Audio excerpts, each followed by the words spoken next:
Tell me a Parsha story.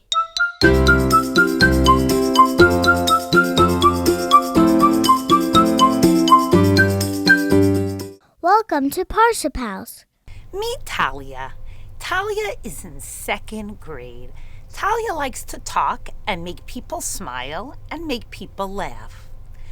The problem is that sometimes Talia was not using her words so carefully, and she was trying to get laughs out of other people by using words that weren't kind to make people laugh at others.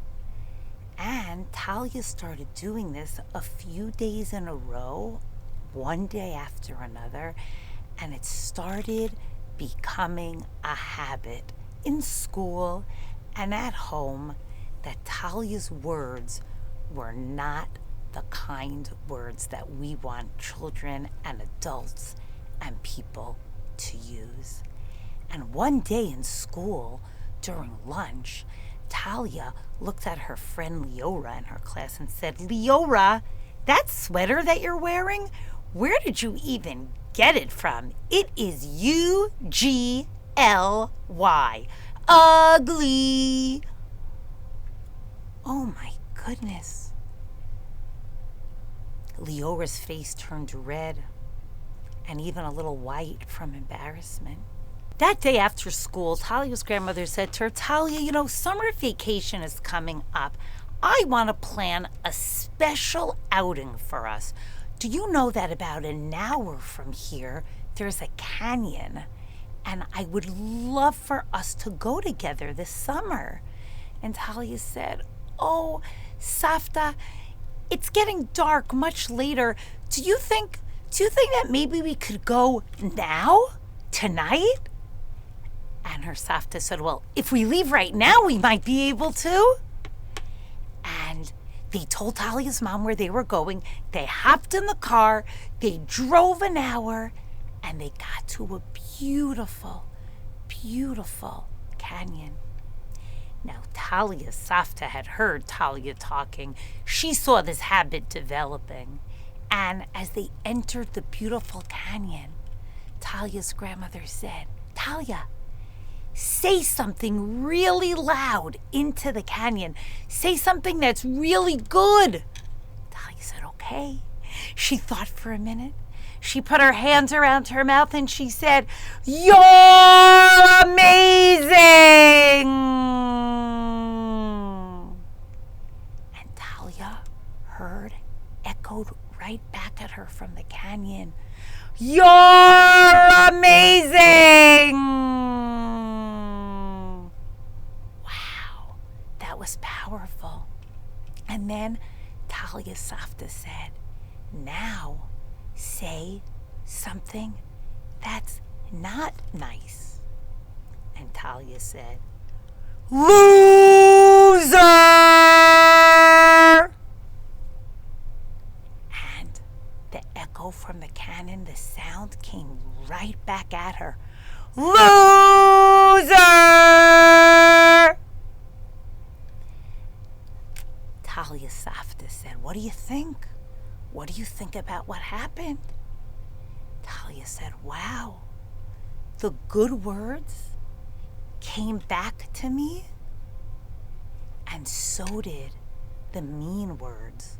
So did the painful word." And her grandmother said, "Exactly. Words come back to us. Words stay with us. Words are really powerful. And we can turn words into brachot, into blessings, into good things." Talia said, "Safta, let's go back home now. Soon it's going to be dark." And in the car on the way home, Talia said to her Safta, "Safta, I know that I've been using my words, and just like they echoed back in the canyon, they echo back to the people, into their hearts. And even today in school, just today, I feel so bad. I told Leora how ugly her sweater was, and I'm sure that my words keep echoing back at her. But If I go talk to her tomorrow, maybe I could fix my mistake. Maybe my apology can echo back. Maybe she can feel better.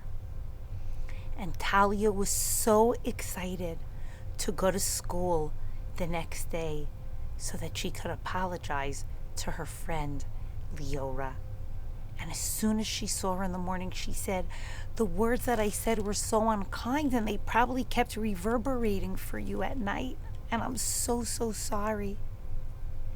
And I'm going to try really hard to not use unkind words and to teach others in our class to turn their words into brachot."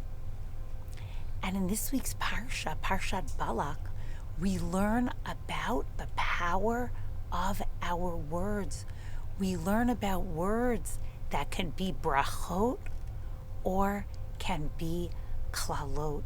And even when Bilam wanted to say bad words, wanted to say curses and unkind things, Hashem was in charge and good words came out of his mouth.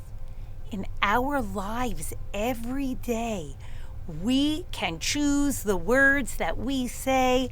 We can choose to turn words into brachot, into positive talk that could build other people up, rather than choosing unkind words that will reverberate for people for many, many years. We want the good words to be echoing for people in their ears and in their hearts. Let's try in these summer days when we're spending lots of time outdoors, lots of time playing with perhaps siblings or friends in bunks in camp, to remember we have the power to turn our words into brachot. Shabbat shalom to all.